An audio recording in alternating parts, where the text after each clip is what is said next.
Good morning class six बेटा। आज हमारा हिंदी फर्स्ट है और हिंदी फर्स्ट में हमारा 5 चैप्टर चल रहा है जिसका नाम है अक्षरों का महत्व। तो बेटा अक्षरों के महत्व में हम लोगों ने हमारा जो है अभ्यास कार्य कर चल रहा था। तो अभ्यास कार्य में हम लोग ने जो है अनुमान और कल्पना तक क्वेश्चन आंसर कर लिए थे। अब बेटा हमारा जो है नेक्स्ट क्या है टॉपिक अभ्यास काल में भाषा की बात। तो भाषा की बात आज हम लोग जो है भाषा की बात के जो क्वेश्चन आंसर हैं उनको पढ़ेंगे। तो बेटा देखिए भाषा की बात में हमारा पहला क्वेश्चन है 23 नंबर आप लोग खोल लीजिए 32 में देखिए हमारा पहला क्वेश्चन है अनादि काल में रेखांकित शब्द का अर्थ है जिसकी कोई शुरुआत या आदि ना हो। तो यह शब्द मूल शब्द के शुरू में कुछ जोड़ने से बना है, इसे उपसर्ग कहते हैं। इन उपसर्गों को अलग करके मूल शब्दों को मिला करके उनका अर्थ समझाइए। तो बेटा जो ये शब्द दिए हुए हैं जैसे लिखा था अनादि, तो अनादि का जो आगे जो शब्द था वो क्या है, उसमें जो मूल शब्द है पीछे आदि के आगे जो है अन जो लिखा है वो हमारा क्या है उपसर्ग है। तो उपसर्ग को जोड़ करके एक नया शब्द बना है अनादि।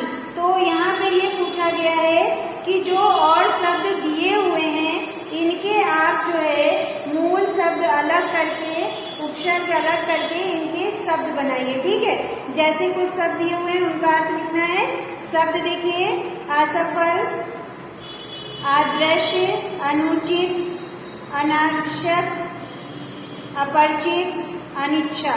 तो ये जो शब्द दिए हैं इनका हमें मूल शब्द अलग करना है और इसका जो उपसर्ग अलग करना है और अर्थ बताना है। तो हम लोग इसको कैसे लिखेंगे, पहले हम लोग डालेंगे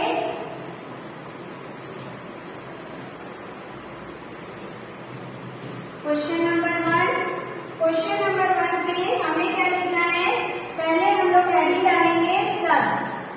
ठीक है, तो ये जो शब्द दिए हुए हैं इनको हम लोग लिख लेंगे। शब्द क्या क्या है मेरा, नंबर 1 असफल, ठीक है। फिर नंबर 2 क्या है, अनुचित। फिर नंबर 3 क्या है मेरा, अपरिचित।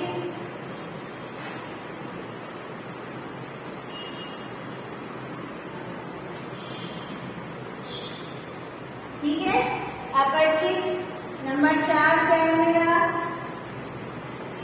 अदृश्य।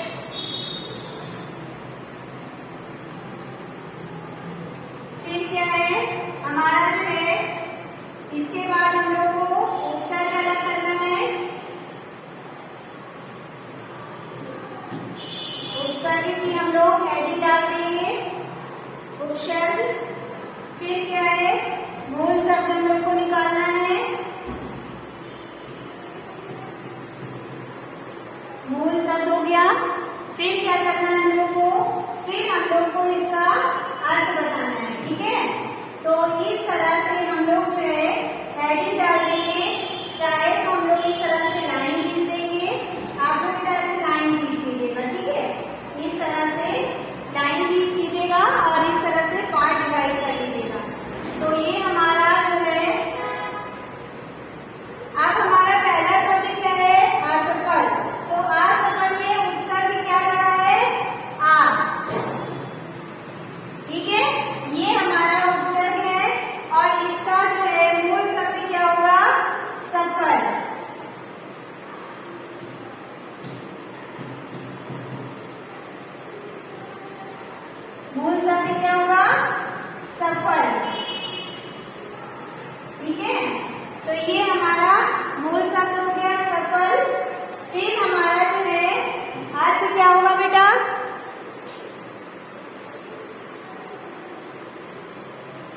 सफल का अर्थ क्या होगा? सफल का अर्थ होगा हमारा जो है कामयाब, कामयाब। ठीक है, तो ये हमारा जो है सफल का अर्थ है। फिर हमारा नेक्स्ट क्या है? अनुचित। अनुचित का क्या होगा? हमारा उपसर्ग क्या है? अन। तो यहाँ पे हमने उपसर्ग क्या लिखा? अन लिख दिया है। अब हमारे पास क्या करता है? अन लिख दिया है। अब हमारे पास ऊ की मात्रा है और चाह और ये, तो ये क्या होगा? उचित। तो हमारा मूल शब्द क्या है? उचित। ठीक है, उचित। उचित का अर्थ क्या होगा? ठीक। ठीक है, फिर क्या है? अपरिचित। अपरिचित में हमको क्या हटाना है बेटा? उपसर्ग हमारा क्या है? आ। इसमें क्या था? अन, और इसमें क्या था? आ। तो हमें इसमें से क्या हटाना है? आ। अब क्या बचा मेरे पास? परिचित। तो मूल शब्द क्या हुआ? परिचित। ठीक है, तो ये हमारा परिचित, अपरिचित, तो मिलकर क्या बन गया? अपरिचित। अब हमने ये अपरिचित, हमने ये मूल शब्द उपसर्ग हटाया आ, और मूल शब्द क्या हटाया? परिचित। तो इसका अर्थ क्या होगा? अपरिचित का अर्थ क्या होगा? जानकार, जानकार। ठीक है, तो ये समझ में आ गया बेटा कि इसका अर्थ क्या होगा? इसका अर्थ होगा जानकार। ठीक है, ये हो गया। आप बेटा देखिए, अब क्या है हमारा? अपरिचित हो गया। अब क्या है? आदर्श। तो आदर्श को हम लोग क्या हटा देंगे? उपसर्ग हटा देंगे, तो क्या हो गया? आ। अब यहाँ पे मूल शब्द क्या होगा? आदर्श का मूल शब्द क्या होगा? दृश्य। ठीक है, दृश्य हो गया। अब जो है दृश्य के बाद हम लोग इसका अर्थ क्या निकालेंगे? दृश्य का अर्थ क्या होगा बेटा? दृश्य का अर्थ होगा जो दिखाई देता हो, जो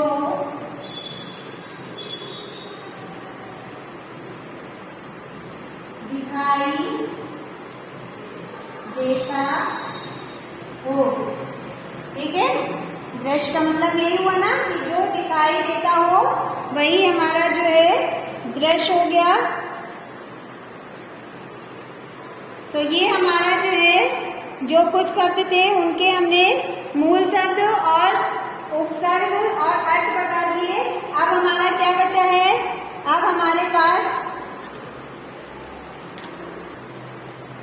तो ये हमारा बाकी कौन से शब्द? दो शब्द और बचे थे, अनावश्यक और अनिच्छा। अनावश्यक का उपसर्ग क्या होगा? अन। ठीक है, अन को हमने अलग हटा दिया। क्या बचा?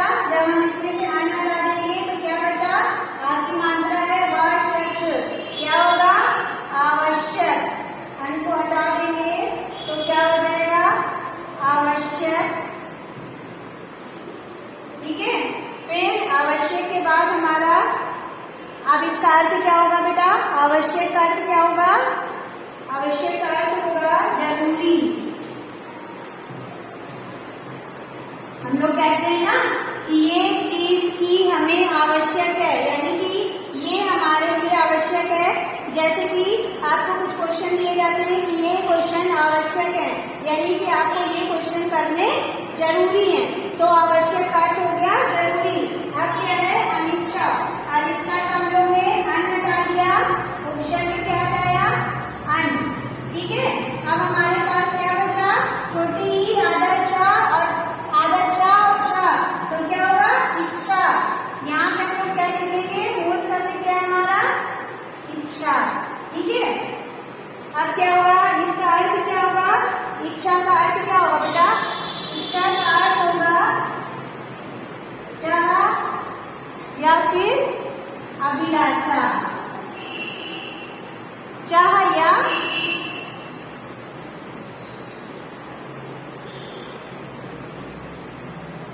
चाह कौमा अभिलाषा।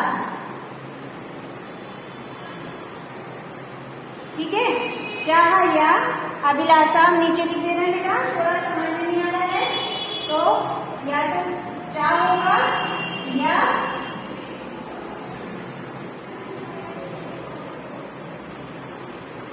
अभिलाषा।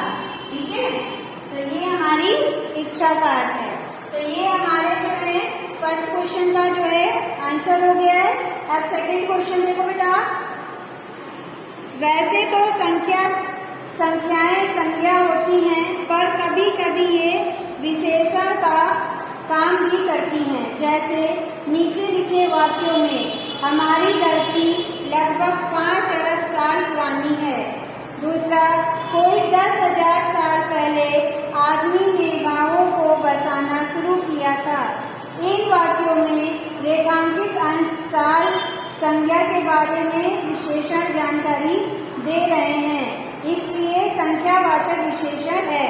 संख्यावाचक विशेषण का इस्तेमाल उन्हीं चीजों के लिए होता है जिन्हें गिना जा सकता है। ठीक है, जो संख्यावाचक विशेषण होते हैं जिनको हम लोग गिन सकते हैं उन्हीं में इनका प्रयोग करते हैं। जैसे 4 संतरे, 5 बच्चे, 3 शहर आदि पर यदि किसी चीज को गिन नहीं जा सकता तो उसके साथ संख्या वाले शब्दों के अलावा माप तोल आदि शब्दों का इस्तेमाल भी किया जाता है। अगर किसी को हम लोग गिन नहीं सकते तो उसको जो है हम लोग माप तोल के द्वारा ही बता सकते हैं संख्यावाचक विशेषण के बारे में। ठीक है, तो इस्तेमाल भी किया जाता है। जैसे 3 जग पानी, 1 किलो चीनी। तो ये क्या है, हम लोग ने माप तोल के हिसाब से किया है।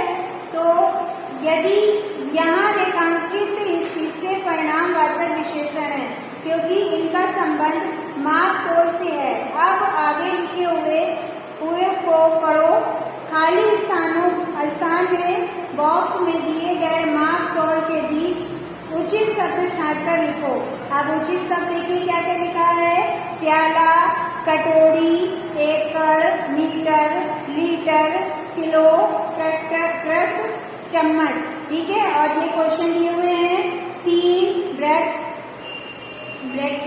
मतलब 3 है, फिर डैश है खीर, फिर है 2 डैश जमीन, 6 डैश कपड़ा, 1 डैश रेत, 2 डैश कॉफी, 5 डैश बाजरा, 1 डैश दूध, 3 डैश तेल।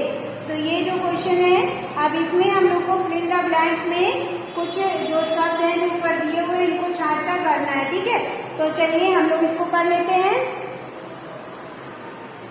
तो ये देखिए 3 डैश खीर, तो यहाँ पे क्या होगा 3 कटोरी खीर। ठीक है, तो कटोरी इसमें डैश में दिया हुआ था, ब्रैकेट जो इसमें वो दिए हुए हैं ऑप्शन उसमें दिया था तो हमने लिख दिया कटोरी। फिर क्या है 2 एकड़ जमीन। ठीक है, क्या होगा 2 एकड़ जमीन। जमीन को हम लोग किस में नापते हैं, एकड़ में। ठीक है, फिर क्या है 6 मीटर कपड़ा, फिर क्या है 1 ट्रक रेत, 1 ट्रक रेत। ठीक है, ये हो गया। अब आगे देखिए हमारे जो और ऑप्शन है उनको लिख लेते हैं। तो ये देखिए 2 डैश डैश है कॉफी, तो क्या होगा यहाँ पे 2 कप कॉफी। ठीक है, यहाँ पे होगा कप। फिर क्या है 2 किलो बाजरा, 2 किलो बाजरा। ठीक है, फिर क्या है 1 लीटर दूध, दूध को हम लोग लीटर में तोलते हैं ना, 1 लीटर दूध। ठीक है, फिर है 3 चम्मच तेल। ठीक है, तो ये हमारा जो है सेकेंड वाले क्वेश्चन का आंसर हो गया है। तो बेटा आज हमारा जो है ये चैप्टर फिनिश हो गया है। कल जो है हम लोग रिवीजन वर्क करेंगे। तो आज की क्लास हमारी ओवर होती है। Thank you class. और बेटा ये हमारा जो है आज जो है हिंदी फर्स्ट FA1 का हिंदी फर्स्ट कंप्लीट हो गया है। कल से हम लोग रिवीजन वर्क करेंगे। तो थैंक यू क्लास।